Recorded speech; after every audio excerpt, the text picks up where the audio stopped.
शादी के लिए कोई अच्छा अमल बताइए, अच्छे शौहर मिलने के लिए कोई दुआ या वजीफा। ये किसी खातून ने सवाल पूछा है। देखो मेरी आदत है मैं सही जवाब देता हूं ठीक है, मेरी आदत है कि मैं कोशिश करता हूं कि सियासी जवाब ना दूं, जो बात सही है वो कर दूं। तो ये जो आजकल खवातीन की शादी नहीं हो रही, इसका हल ये नहीं है कि खवातीन वजीफे पढ़ना शुरू कर दें। मैं एक दफा मस्जिद में था, वहां तो एक खातून ने वक्त लिया कि मिलना चाहती हूँ, बहुत बड़ा मसला है, अपनी बेटी को भी लाना चाहती हूँ, उसके रिश्ते नहीं हो रहा हुई, बहुत परेशान थी, मैं टाइम नहीं देता किसी को, लेकिन इतना ज्यादा बेचारी परेशान थी तो वो आ गई। वो जब घर में आई हैं तो मैंने बिठाया उनको, मैंने कहा जी फरमाइए। तो उन्होंने कहा मेरी ये बेटी है, इसकी उम्र हो गई 30 साल और रिश्ते नहीं हो रहे, बहुत परेशान हूँ, किसी ने जादू कर दिया, किसी ने ये कर दिया, किसी ने वो कर दिया। मैंने कहा कि आपकी लड़की की एजुकेशन क्या? उन्होंने बताया एमए किया हुआ इसने। तो मैंने उस खातून लड़की से, पर्दे में थी वो, कहीं ऐसा ना मेरे खिलाफ एक क्लिप अभी चला देंगे, वो पर्दे में थी दोनों, नहीं भी होती तो ये उनकी हेडेक है, अगर पर्दे में नहीं आती तो वो उनके खिलाफ क्लिप चलाना चाहिए था, मौलवी साहब के खिलाफ क्लिप की, फिर भी कोई समझ आ गया बात। ये बाज़ दफा ऐसा होता है बेपर्दा खातून के मौलवी साहब के सामने आके बैठ गई, अब फौरन लोग ने क्या कर दिया, क्लिप बना के यूट्यूब पे डाल दिया, वो बैठे। भाई उसके खिलाफ क्लिप बना के डालो कि वो किसी मर्द के सामने बेपर्दा होके क्यों बैठी है, ठीक है ना। मर्द को पर्दा करने का हुक्म नहीं है, पर्दा औरत का हुक्म है। तो वो मैंने उनसे, उनकी जो बच्ची थी ना, मैंने उनसे कहा आपने एमए किया हुआ, माशाल्लाह आप पढ़ी लिखी हैं। तो मैंने उनको एक मिसाल दी, मैंने कहा मुझे एक बात बताएं कि एक आदमी मेरे पास आता है और मुझसे कहता है ये दरवाजा बंद कर देना, यहीं से मेरी स्पीकर में आवाज रिपीट होकर आ रही है, तो वो थोड़ी सी कंफ्यूज हो रहा हूं। तो मैंने उनसे कहा कि भाई देखें कि मेरे पास 50 रोटियां हैं और बंदे हैं 75 या 100 आदमी हैं, मुझे कहा जा रहा है, बल्कि 100 खवातीन है, क्यों फर्ज कर ले, मुझे कहा जा रहा है कि ये 50 रोटियां 100 खवातीन में तकसीम करें और इस तरह तकसीम हो कि हर खातून के हिस्से में एक एक रोटी आए। बात आ रही है समझ? हर खातून के हिस्से में एक एक रोटी आए, क्योंकि एक रोटी से कम में पेट नहीं भरेगा।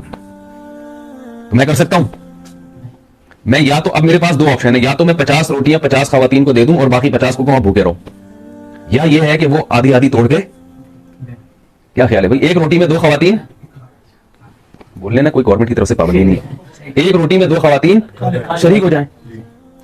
अब क्या है कि मैं जो असल हल है वो तो नहीं बता रहा लोगों को कि भाई ये एक रोटी में 2 खवातीन शरीक हो जाए, ये नहीं बता रहा मैं, बल्कि मैं कह रहा हूं यार रोटियां 50 हैं और मैं जब भी तकसीम करता हूं 50 बेचारी बैठी हुई है, उनको मिल नहीं रही रोटी, तो अब मैं उनको वजीफा बताऊं कि आप ऐसा करें, सूरह मुज़म्मिल 18 दफा पढ़ें, आप सूरह मुल्क 15 दफा पढ़ें, आप जो है तहज्जुद में रब्बना हब लना मिन अज़वाजिना व ज़ुर्रिय्यातिना क़ुर्रता अयुन वजअलना लिलमुत्तक़ीना इमामा, ये वाली दुआ 345 दफा पढ़ें और चौथाई साहब का रिसाला पढ़ा करें अबखरी, ठीक है ना, उसमें और वजीफे हैं।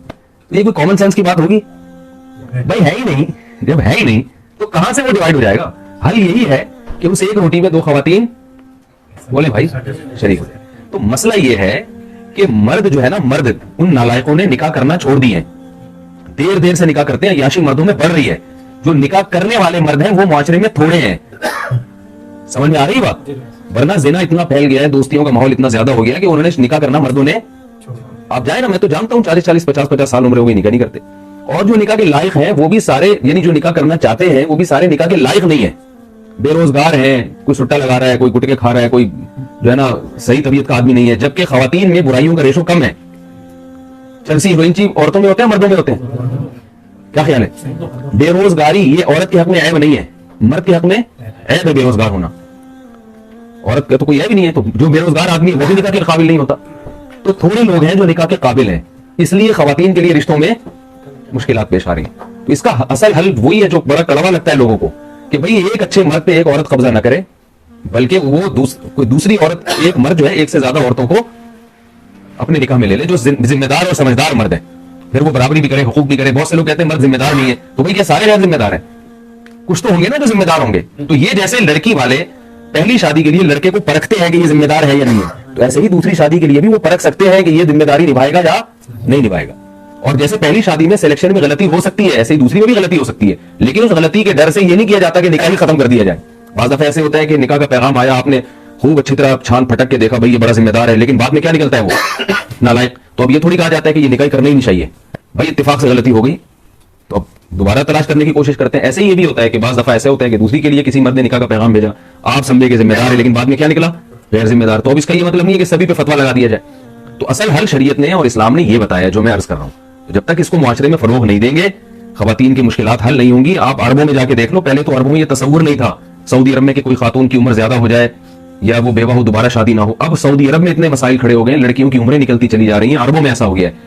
हालांकि यहाँ तो जहेज का रिवाज भी नहीं है, तो ये पूरी दुनिया में एक अलमिया बन चुका है, इसलिए कि मर्दों में अय्याशी बढ़ रही है, जिना फैल रहा है, लड़कियों से दोस्तियों का रिवाज बढ़ रहा है, तलाकों का रेशो बढ़ता चला जा रहा है। तो जिम्मेदार आदमी मार्केट में कम नहीं है, शॉर्ट है। मार्केट में क्या हो रहे हैं, शॉर्ट नहीं है और महंगे होते जा रहे हैं। जो चीज मार्केट में शॉर्ट होती है वो क्या होती है, महंगी, तो महंगे होते जा रहे हैं। तो जो महंगे होते जा रहे हैं तो उनके नखरे बढ़े। कोई अच्छा लड़का आपके खानदान में हो तो वो जब लड़की निकाह का, लड़की के अब्बा उससे बात करें तो वो इतनी पंचायतें करता है ना, मुझे लड़की ऐसी चाहिए, अगर वो कौम भी वही हो और शक्ल सूरत भी ऐसी हो, बहुत ज्यादा वो जरा सा खाता पीता लड़का हो ना, अगर तालीम अच्छी है तो उसके नखरे देखें आप, वो करता ही नहीं। थोड़ी सी भी टेढ़ी मेढ़ी लड़की होगी, थोड़ा सा रंग दबा हुआ होगा, जरा सा वजन ज्यादा बढ़ा हुआ है, एक स्टैंडर्ड बनाया भी इतने किलो वजन होना चाहिए। ये लड़कों की बात कर रहा हूँ। और लड़कियां ऊट पटांग मर्दों से शादियां कर रही हैं। मैंने सैकड़ों निकाह पढ़ाए हैं, आप ये ना समझे कि मैं हवाई बातें कर रहा हूँ, सैकड़ों निकाह पढ़ाए हैं। बड़ी अच्छी अच्छी खानदान की लड़कियां, जब निकाह पढ़ाता हूं तो दूल्हा देख के मैं डर जाता हूं कि यार इसके इतने अच्छे खानदान की लड़की का निकाह इस मखंजू से हो रहा है। उस शक्ल से लग रहा होता है लड़का कि यार ये, लेकिन लड़की वाले क्या होते हैं, मजबूर होते। कम उम्र लड़कियों की शादियां बड़ी बड़ी उम्र के लड़कों से हो रही है, पढ़ी लिखी लड़कियों की शादियां बिल्कुल जाहिल लड़कों से हो रही है। डॉक्टर लड़की का निकाह मैंने पढ़ा है मैट्रिक पास से, क्योंकि लड़की वाले मजबूर थे, यार लड़की की उम्र निकली जा रही है, क्या करें, रिश्ता ही नहीं मिल रहा, रिश्ता ही वजीफे पढ़ लिए। तो फिर एक रिश्ता आया मैट्रिक वाले का, तो मुझसे मशवरा लेने लगे। मैंने कहा भाई घर बिठा लो, मगर कोई जोड़ नहीं बनता है।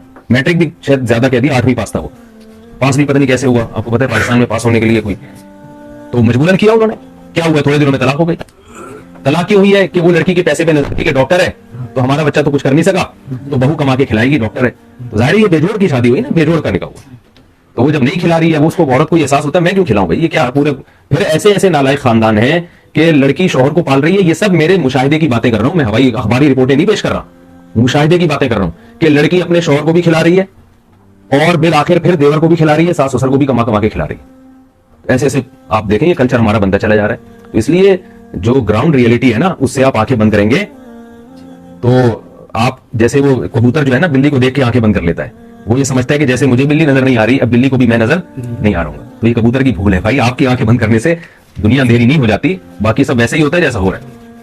फिर भी बहरहाल दुआ करना चाहें कोई रिश्ते के लिए तो रब्बना हब लना मिन अज़वाजिना व ज़ुर्रिय्यातिना क़ुर्रता अयुन वजअलना लिल मुत्तक़ीना इमामा। ये दुआ तीनों मकासद के लिए इस्तेमाल हो सकती है। कोई लड़का उसकी शादी नहीं हो रही, वो भी ये दुआ पढ़ सकता है। कोई लड़की उसकी शादी नहीं हो रही, उसके वालिदैन या वो लड़की भी ये दुआ पढ़ सकती है। हर नमाज के बाद पढ़ ले या चलते फिरते पढ़ ले। और जिसकी हो गई, जिस बंदे की हो गई मगर उसको एहसास हुआ कि नहीं होनी चाहिए थी, ठीक है ना, ऐसी बीवी मिली बदअखलाक, तो वो भी ये पढ़ सकता है कि अल्लाह मेरी आंखों की ठंडक बना दे इसको। और जिस खातून की शादी हो गई वो शौहर नालायक निकला, तो वो भी ये दुआ पढ़ सकती है शौहर को लायक बनाने के लिए। फिर निकाह हो गया, औलाद नहीं हो रही, उसके लिए भी ये दुआ है। और औलाद हो गई मगर नालायक औलाद है, तो उसके लिए भी ये दुआ है। बड़ी जबरदस्त दुआ है, ये याद कर लें। सूरह फुरकान के आखिरी रुकू में है, रब्बना, बिना दोहराए मैं सिर्फ तर्जुमा बताता हूँ, रब्बना हब लना मिन अज़वाजिना, ए अल्लाह हमें हमारे अज़वाज की तरफ से। अज़वाज का जो लफ्ज है ये बीवी के लिए भी इस्तेमाल होता है और शौहर के लिए भी इस्तेमाल होता है। औरत अज़वाज कहेगी तो शौहर के लिए इस्तेमाल होगा, और शौहर कहेगी दुआ मांगेगा तो किसके लिए, तो ए अल्लाह तो हमें हमारी अज़वाज की तरफ से क़ुर्रता आयुन, आंखों की ठंडक अता फरमा, और ज़ुर्रियत यानी औलाद की तरफ से भी।